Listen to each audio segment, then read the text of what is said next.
I felt them before I ever saw them. Their scent, cedarwood mixed with the electric charge of a thunderstorm, hit me like a physical force, sliding into my lungs and settling deep in my chest.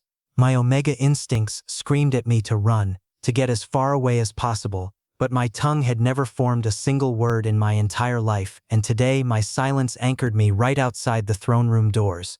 Triplet alpha kings, 3 brothers, 1 throne, and me?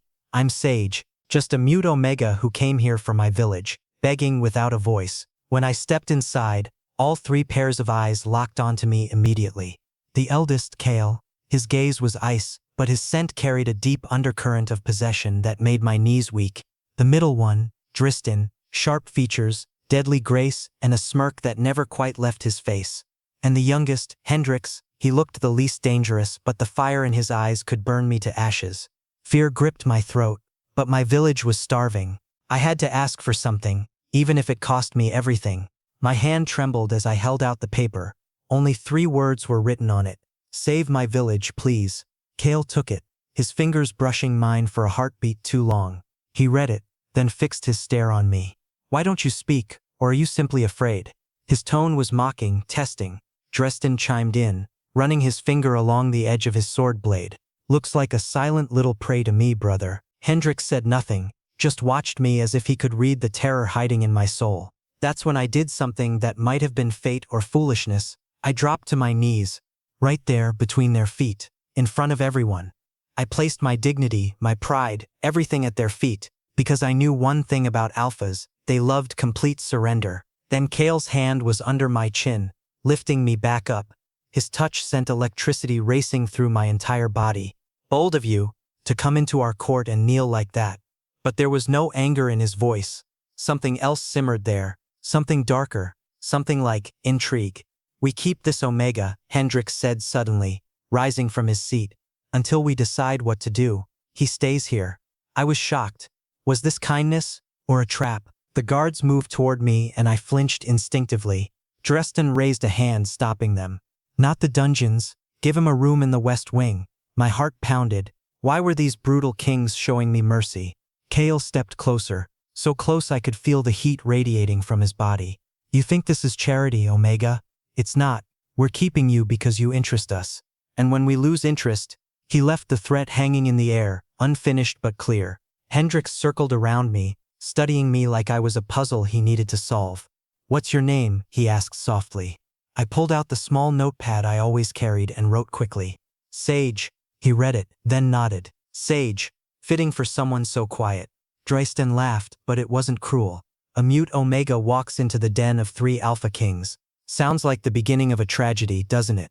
Or a fairy tale, Kale murmured, still watching me with those calculating eyes. We'll see which one it becomes. They dismissed me then, and a servant led me through winding corridors to my room. It was small but clean, with a window overlooking the gardens. I stood there for a long time, staring out at the roses and wondering what I'd just walked into. My village needed help desperately. Drought had destroyed our crops and people were dying. But these alphas, they were dangerous in ways I couldn't fully understand yet. Their sense alone made my omega instincts go haywire, pulling me toward them even as my mind screamed warnings. That night, I couldn't sleep. Every sound made me jump. I half expected them to change their minds and throw me out, or worse. But morning came, and I was still there, still safe. A knock on my door made me freeze. When I opened it, a maid stood there with a tray of food, more food than I'd seen in months. From the kings, she said, avoiding my eyes. They said you looked half-starved. I ate slowly, savoring every bite, and tried not to think about what they might want in return. Nothing was ever free, especially not from alphas, especially not from kings. The second day I was summoned to the strategy room. All 3 of them were there, standing around a large map. Kyle gestured for me to approach. Your village is here, correct? He pointed to a spot on the map. I nodded. The drought affects this entire region. Helping one village won't solve anything. My heart sank. Dresden leaned against the table, arms crossed. But we could redirect water from the northern tributaries. It would take time and resources, but it's possible. Hope sparked in my chest. Hendrix was watching me again with that intense gaze. What are you willing to give us in return, Sage? The question hung heavy in the air. I grabbed my notepad with shaking hands and wrote, Anything. Kale's expression darkened. Anything is a dangerous word, Omega. He walked around the table until he stood directly in front of me. Do you understand what you're offering? 3 unmated alphas and you say anything? I met his eyes and nodded firmly. I meant it. My village was worth any price. Dreisten made a sound that might have been amusement or something else entirely. He's either very brave or very stupid. Hendrix shook his head. Neither. He's desperate, and desperate people do desperate things. He reached out and touched my shoulder and I felt my Omega practically purr at the contact.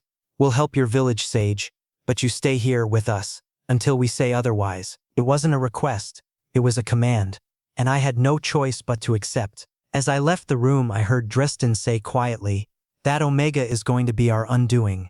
Kale's response was even softer, but I still caught it. Or our salvation. I didn't hear what Hendrix said, but his scent followed me all the way back to my room. Storm and cedar and something wild that made my heart race. I'd come here to save my village. But standing in my small room, touching the bite-proof collar around my neck that I'd worn for years as protection, I wondered if I'd actually come here to lose myself. The 3 Alpha Kings had agreed to help, but I could feel the weight of their attention on me like chains. Beautiful, terrifying chains that I wasn't sure I wanted to break.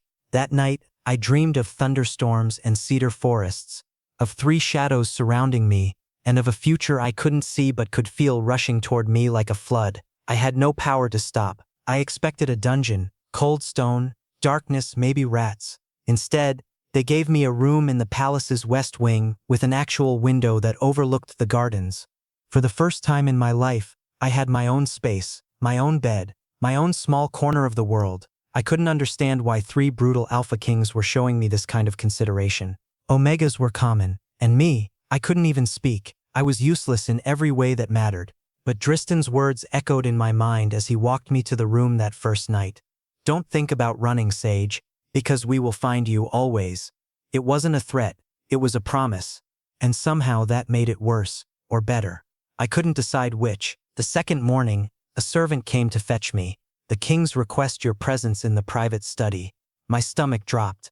I followed her through corridors I didn't recognize until we reached a heavy wooden door. She knocked once, then left me there alone. I pushed it open carefully. Hendrix was the only one inside, bent over a table covered in maps and documents. I noticed the blood first, fresh, dripping from a deep gash across his palm. He was ignoring it completely, focused on whatever strategy he was planning. My Omega instincts reacted before my brain could catch up. I crossed the room and gently took his injured hand in mine. He looked up sharply, surprise flickering across his face. What are you doing, Sage?" There was no anger in his voice, just genuine confusion. I couldn't answer with words, so I let my eyes speak for me. "You're hurt, let me fix this." He didn't pull away, and I took that as permission. I found bandages in a cabinet along the wall. Clearly this wasn't the first time someone had been injured in this room. My hands shook as I cleaned the wound, but I forced myself to focus. Hendrix watched me the entire time, his breathing steady but heavy. "Aren't you afraid of us, Omega? We're 3 alphas, we could destroy you, we could tear your heart out and not lose a moment of sleep over it." I met his gaze and let my expression answer. "I'm terrified. Every single second. But you needed help more than I needed safety." Something shifted in his eyes. Then he smiled, strange, unfamiliar, like he'd forgotten how. That smile did something dangerous to my heart, made it flutter in a way that felt both wonderful and terrible. When I finished wrapping the bandage, Hendrix didn't let go of my hand. Instead, he placed his other hand under my chin, tilting my face up toward his. "Why did you really come here, Sage? Just for your village? Or were you running from something too?" His question cut deeper than he knew. The truth was, I hadn't just fled hunger. I'd fled my past, an alpha who'd tried to force a bond, a family who saw my silence as a curse, a world that had no place for someone like me. His touch was possessive but also protective, and my Omega wanted nothing more than to surrender completely to it, to him, to all 3 of them. Before I could write a response, the door opened and Kale entered, followed closely by Dreisten. Both of them stopped when they saw Hendrix holding my face. "Interesting," Dreisten drawled, that ever-present smirk deepening. "Little brother's already claimed first touch." Hendrix released me but stayed close. He has healer's instincts, fixed my hand without being asked. Kale approached, his presence filling the room like a storm front. "Is that so?" He looked down at Hendrix's bandaged hand, then at me. Useful skills for an Omega. He paused. Tell me, Sage, can you read? I nodded. He gestured to the maps on the table. Then make yourself useful. Study these supply routes and mark where you think ambush points would be. I stared at him in shock. He was asking me, a mute Omega from a dying village, to help with military strategy? Dryston chuckled at my expression. Don't look so surprised. We didn't become kings by underestimating people, even silent ones. I picked up the charcoal pencil with trembling fingers and began studying the maps. The three of them watched me work, their combined sense creating a heady mixture that made it hard to concentrate. After I'd marked 7 potential danger points, Kale examined my work. Smart, he admitted grudgingly. You see patterns others miss. Hendrix leaned over my shoulder. It's because he observes. When you can't speak, you learn to watch everything. Dryston pulled out a chair and sat backwards on it, arms crossed over the back. So Sage, since you're going to be here for a while, we should establish some rules. My heart began to race. Here it comes, I thought. The conditions, the price. Rule 1, Dryston continued, you don't leave the palace grounds without one of us. Rule 2, you attend meals with us daily. Rule 3, he paused, his smirk fading into something more serious. You tell us if anyone makes you uncomfortable.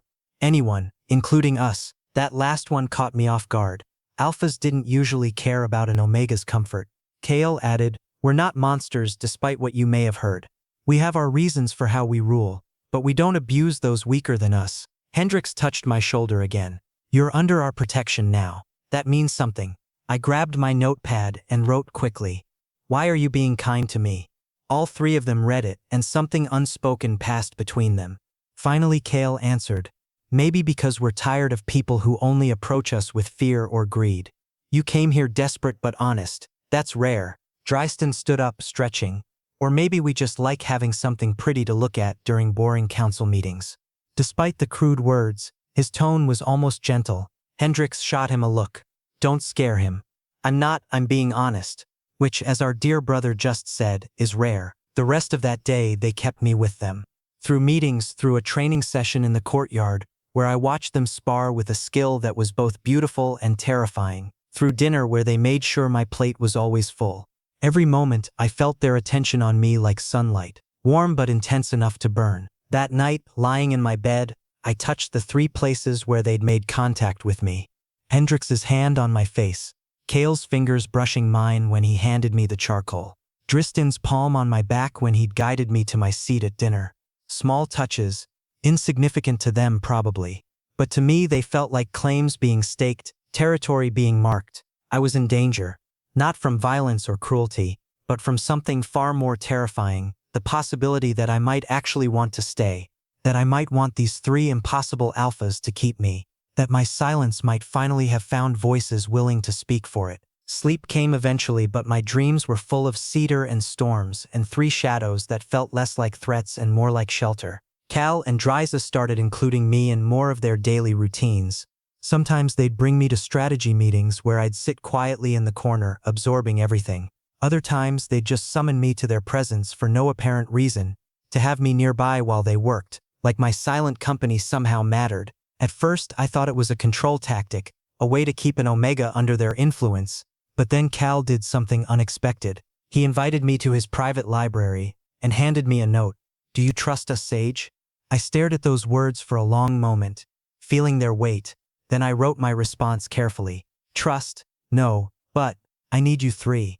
I handed the paper back, watching his face. His jaw tightened, and he slammed the note onto the table with more force than necessary. Need.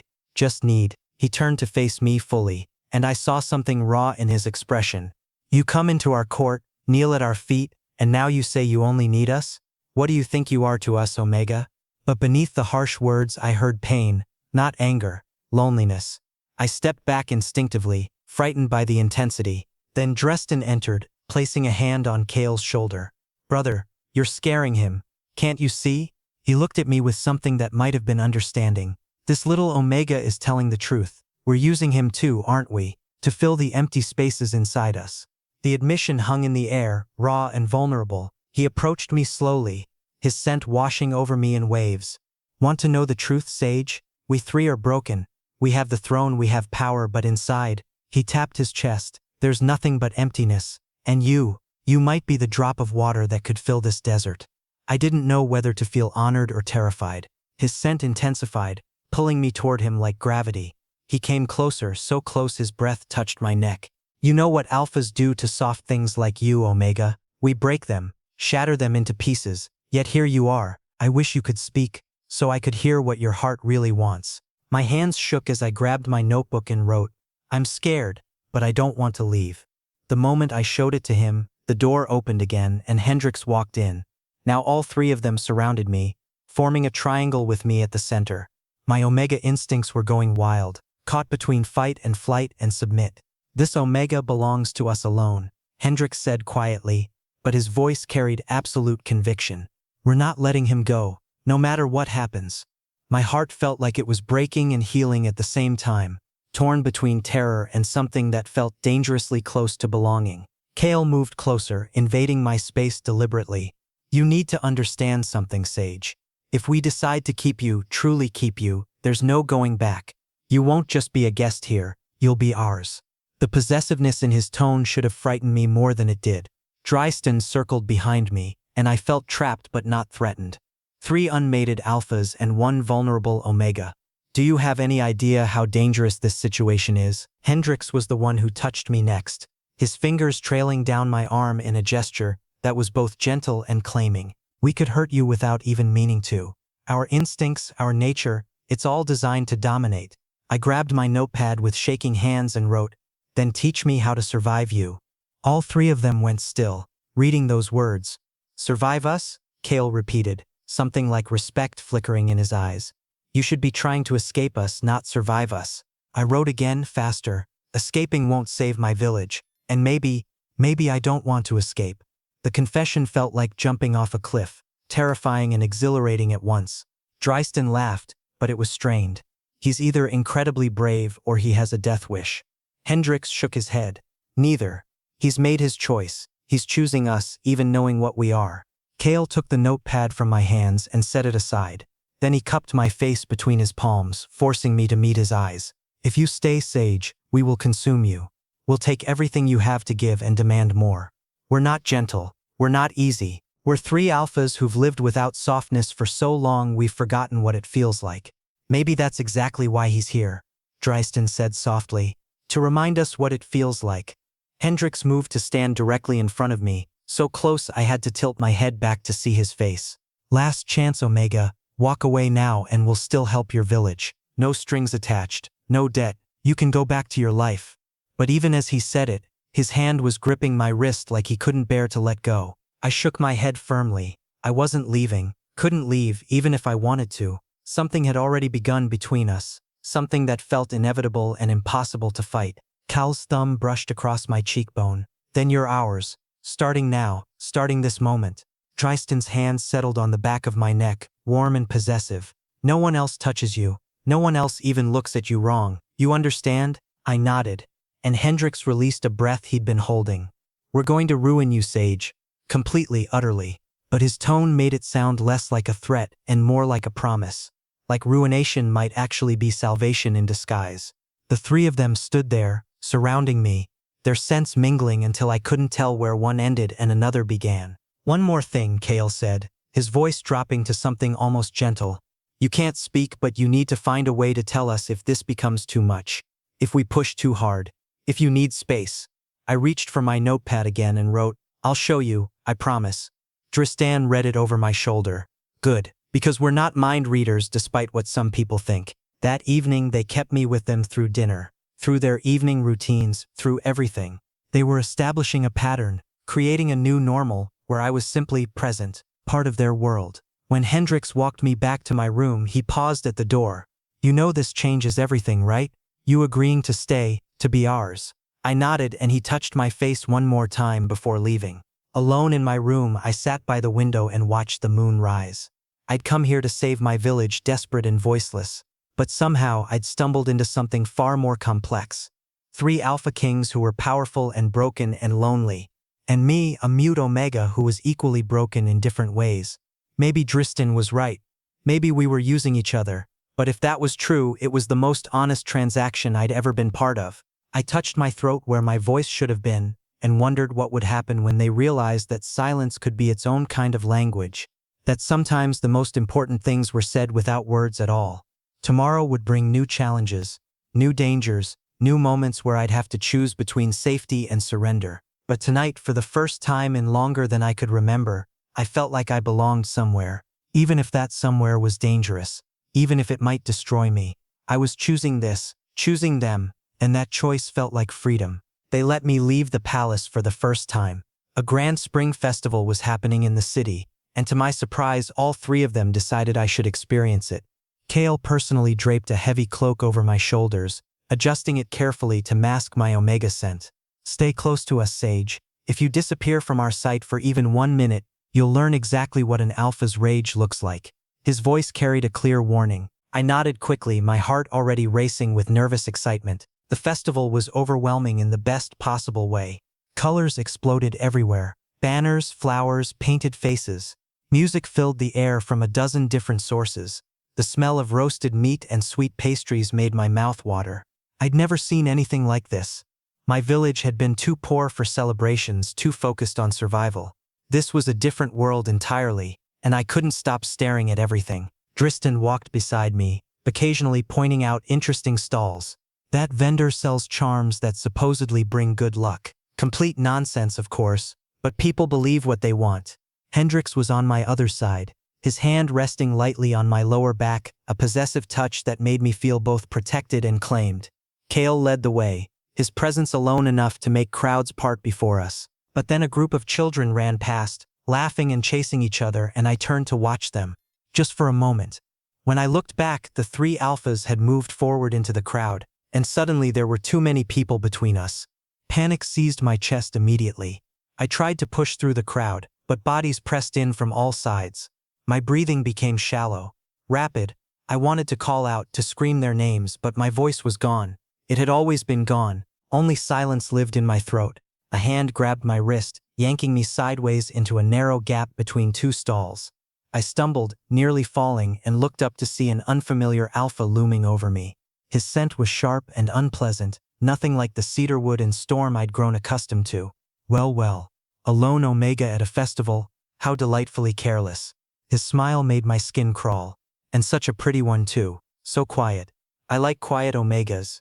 I tried to pull away, but his grip tightened, bruising. Tears burned in my eyes. I couldn't scream, couldn't call for help. All I could do was struggle uselessly while he pulled me closer, his other hand reaching for my face. Terror flooded through me, pure and paralyzing. Then suddenly his hand was gone from my wrist, and he was airborne. Dristan had him by the throat, slamming him against the wooden stall wall so hard the entire structure shook. Dristan's eyes were completely red, full alpha mode. I'd never seen him like this, and it was genuinely terrifying. "You touched him," Dristan said, his voice deadly calm despite the fury radiating from him. "You put your hands on our omega." The strange alpha's face turned purple as Dristan's grip tightened. I didn't know. Didn't know? You saw a vulnerable omega alone and thought that gave you permission?"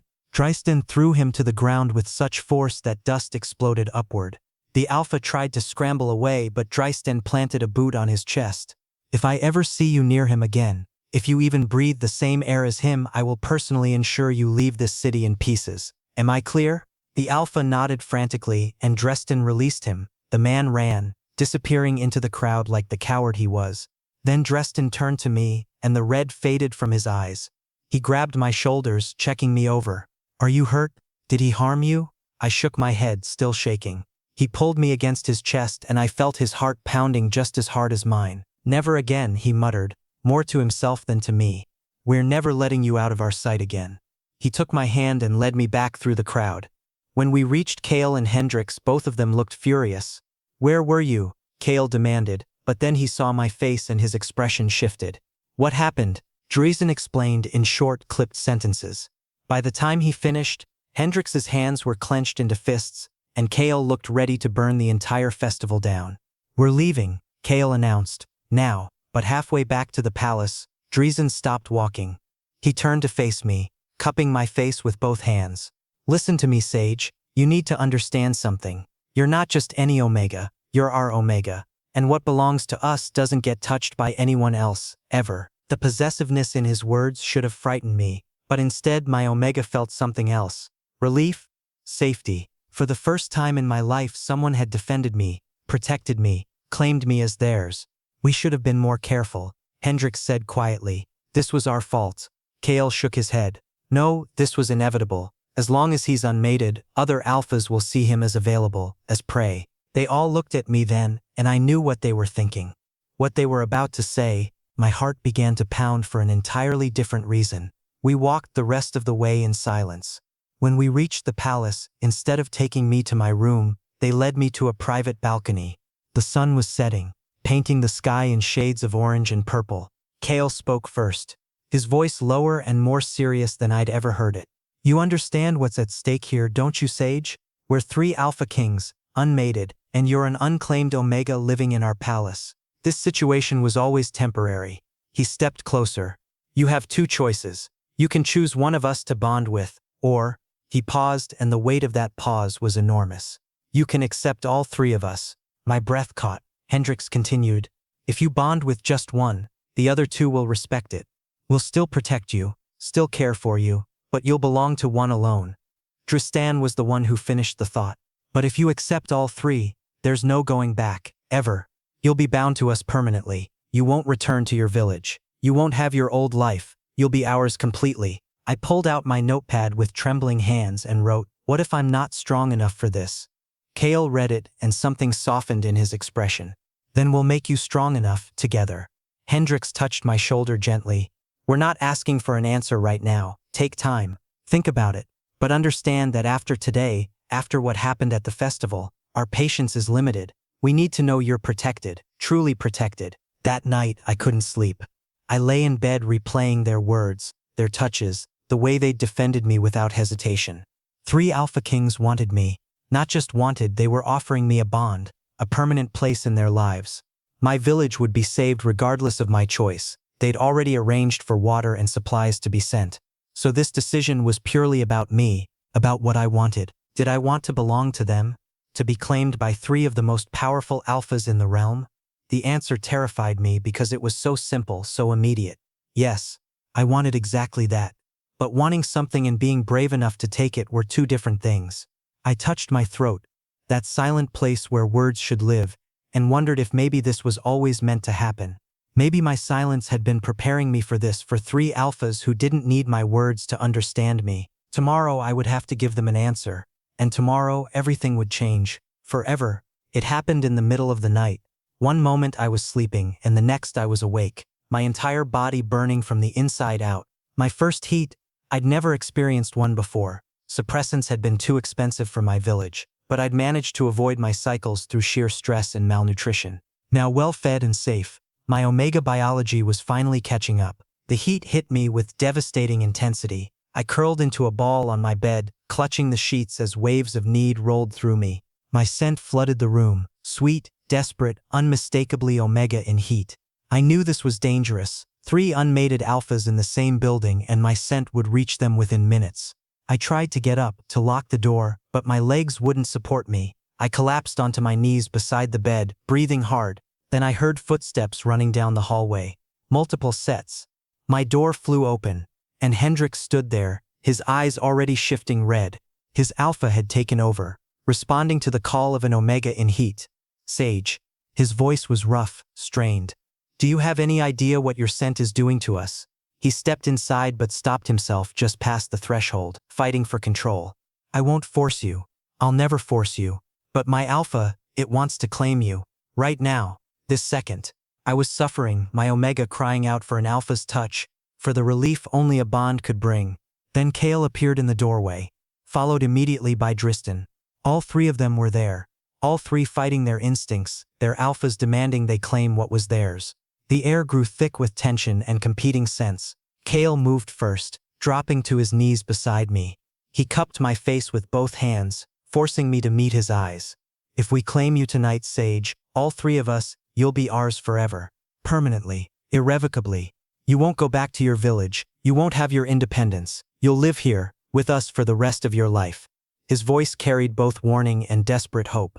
Is that what you want? My mind screamed at me to think, to consider, to be rational. But my Omega only knew one truth. It needed them. All of them. I looked at each of them in turn. Hendrix with his fierce protectiveness, Drysten with his hidden gentleness, Kale with his controlled intensity. Then I nodded, just once but firmly. Permission granted. What happened next was a blur of sensations.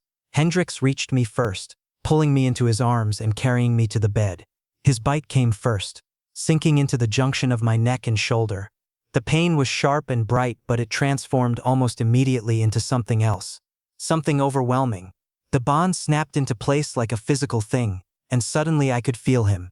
His emotions, his desire, his absolute determination to protect me. Before I could process it, Drysten was there, turning my head gently to expose the other side of my neck. "My turn, little Omega," he whispered against my skin. His bite was more deliberate, almost tender despite its possessiveness. The second bond formed, and now I had two alpha emotions flooding through me, mixing with my own until I couldn't tell where I ended and they began. Kale was last. He waited until I looked at him, until I nodded again. "This is permanent," he said one final time. Then his teeth sank in, completing the triad. 3 bonds, 3 claims, 3 alphas now tied to me in ways that could never be broken. The sensation was indescribable. I felt complete, whole, like pieces of myself I didn't know were missing had suddenly clicked into place. We stayed tangled together as my heat ran its course through the night. They took turns caring for me, bringing me water, whispering reassurances, their presence alone enough to ease the worst of the burning. By the time dawn light crept through the window, I was exhausted but sated, wrapped up in their arms like a precious thing they'd finally found after a long search. When I woke later that morning, all 3 of them were still there, surrounding me protectively. Their scents had merged with mine, creating something new and uniquely ours. I touched my neck gingerly and felt the 3 bite marks, permanent, visible proof of what we'd done, what we'd become. Hendrix stirred first, his eyes opening to find me awake. "How do you feel?" he asked softly. I considered the question. My body ached pleasantly. My neck throbbed where they'd marked me, and I could feel them through the bonds now. 3 distinct presences in the back of my mind. I smiled and nodded. I felt right. Complete. Drysten woke next, immediately pulling me closer. "No regrets?" I shook my head firmly. Whatever came next, whatever challenges we'd face, I'd made my choice. Kale was last to wake, and when he did, he pressed his forehead against mine. "You're ours now," he said simply, "and we're yours. Nothing changes that. Nothing." I reached for my notepad on the nightstand and wrote, "I know. I chose this. I chose you. All of you." They read it together and something settled in the room, a sense of rightness, of inevitability. We stayed there for hours, learning to navigate the new bonds, testing the limits of what we could feel from each other. It was overwhelming and amazing and terrifying all at once. Finally, Kale sat up. "The court will need to be informed. There will be an official ceremony to recognize the bonds." Tristan groaned. "Can't we just stay here forever and avoid all that political nonsense?" Hendrix laughed. "We're kings. Political nonsense is literally our job." But he didn't move, clearly reluctant to leave the sanctuary of this room. Eventually, though, reality intruded. We had to face the world outside, to announce what had happened, to deal with the consequences of 3 Alpha Kings bonding with a single Omega. I knew it wouldn't be easy. There would be people who objected, who questioned my worthiness, who saw me as a weakness rather than a strength. But lying there surrounded by my alphas, feeling their absolute certainty through our bonds, I found I didn't care what anyone else thought. I was theirs, they were mine. And that was the only truth that mattered. Happiness never lasts long without being tested. A week after our bonding, a grand court session was called. All the noble families attended, along with representatives from allied kingdoms. I sat beside the 3 thrones. My own chair had been added, smaller but still ornate, marking my new position as their bonded mate. I could feel the stares, hear the whispered conversations. A mute Omega bonded to all 3 kings. It was unprecedented, scandalous. Then a man I'd never seen before stood up from the visiting delegation. He was an alpha, middle-aged, with cold eyes and a cruel smile. "Your Majesties," he began, his voice carrying across the hall, "I bring grave news from the Northern Kingdom. We have evidence that this Omega," he pointed directly at me, "is a spy sent to infiltrate your court and destroy the unity of the Triplet Kings." The room exploded into noise. I felt all three of my mates tense through the bond, their fury rising like a tidal wave. My hands started shaking. Another nobleman jumped to his feet. I knew it. A mute Omega appearing out of nowhere claiming to need help. It was too convenient. A woman's voice joined in. He's been manipulating them, using Omega tricks to cloud their judgment. More voices piled on, each accusation worse than the last. I sat frozen, unable to defend myself. I couldn't shout my innocence, couldn't argue, couldn't do anything but sit there silently while they called me a liar, a traitor, a threat. Tears burned in my eyes, but I refused to let them fall.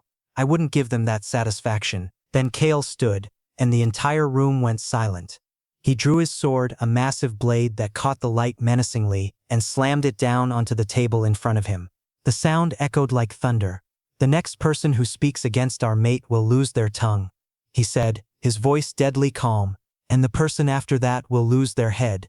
Choose your next words very carefully. Dresden rose as well, hand on his own sword. Sage is our bonded mate, our Omega consort. He carries our marks, our claims, our bonds. Anyone who questions him questions us directly. His eyes swept the room, daring anyone to challenge him. And I promise you that's not a fight you want. But the original accuser wasn't finished. With all due respect, your majesties, bonds can be faked, marks can be forced. We demand proof of his innocence. He pulled out a scroll. We have testimony from travelers who saw him meeting with known enemy agents before he arrived at your court. We have enough. Hendrix's roar silenced the man mid-sentence.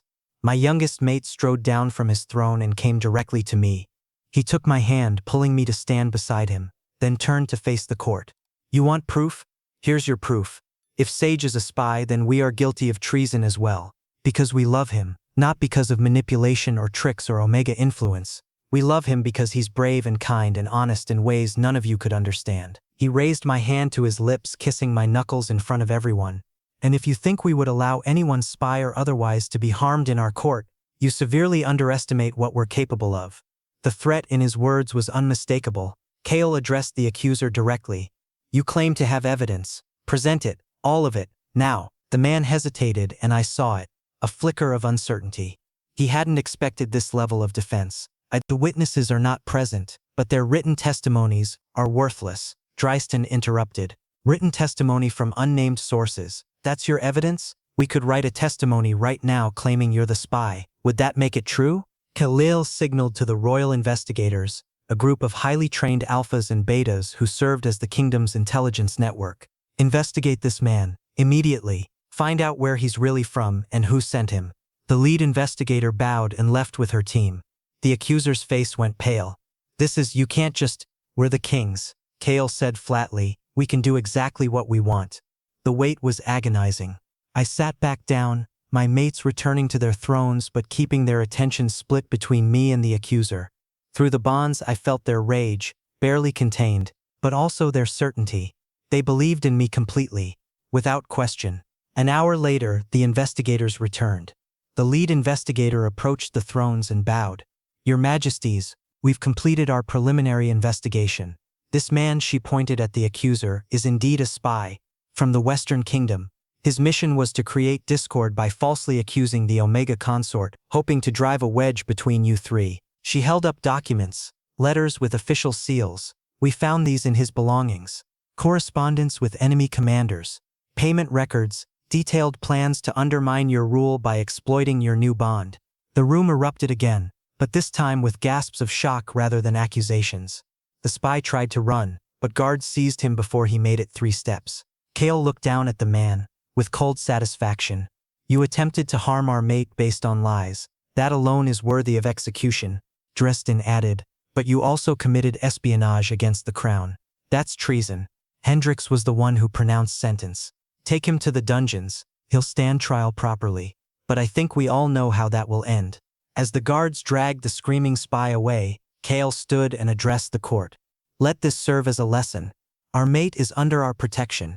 He is innocent of all charges, and anyone who attempts to harm him, slander him, or use him against us will face our combined wrath. The assembled nobles bowed, murmuring agreements and apologies.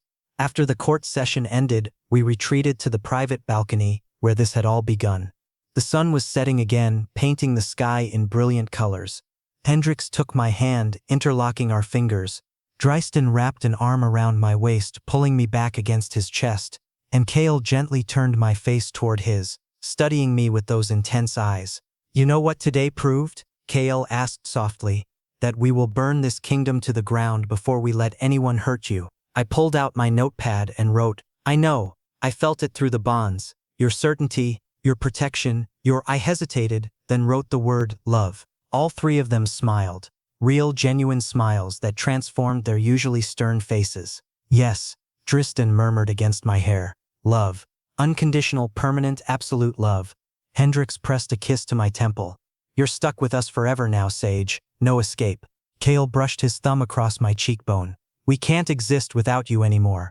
And we wouldn't want to even if we could. I leaned into their touches, surrounded by their scents and their warmth and their unwavering devotion. I didn't have a voice, but I had something better. I had three alphas who would speak for me, fight for me, love me with an intensity that defied logic, and through our bonds they could hear everything I couldn't say. That was more than enough. That was everything.